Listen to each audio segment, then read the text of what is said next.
အခုပဲတဲ့တခုတက်လာတယ်ဒေါ်နယ်ထရန့်ရဲ့အမိနဲ့ပေါ့နော် USA လေတပ်ကဒီမှာကြည့်လိုက်နော်ဘုံဘာ USA ဘုံကျဲလေရင်ပေါ့နော် B1B အဲ့ဒီဟာကဘုံကျဲတိုက်လေရင်ပေါ့နော်သူတို့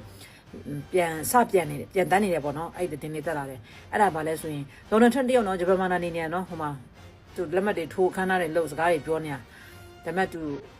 သူ့ရဲ့ညွန်ကြားမှုကပေါ့နော်မနေ့ကမှလည်းဒီ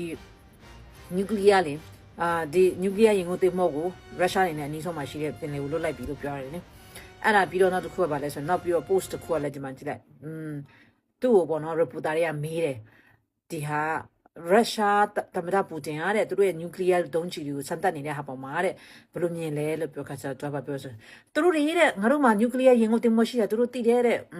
ပေါ့နော်သူငါပြောချင်တာတော့တဲ့အဲ့ဒီနျူကလ িয়ার လက်နဲ့တွေလက်စမ်းသပ်နေမဲ့အစားတဲ့ယူကရိန်းစစ်ကိုရပ်လိုက်တဲ့ငါတို့ကတဲ့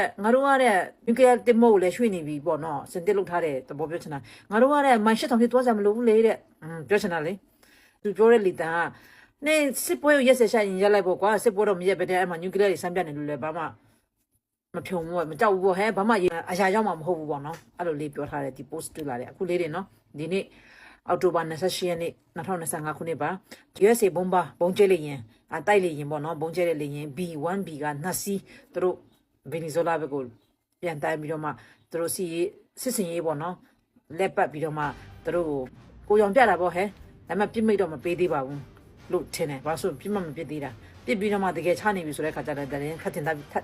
ထပ်တင်ပေးပါမယ်စိတ်ဝင်စားတော့သူများအပေါင်းလေးနေပေးခဲ့ကြပါအားလုံးပဲစီပြေကြပါစေဘိုင်ဘိုင်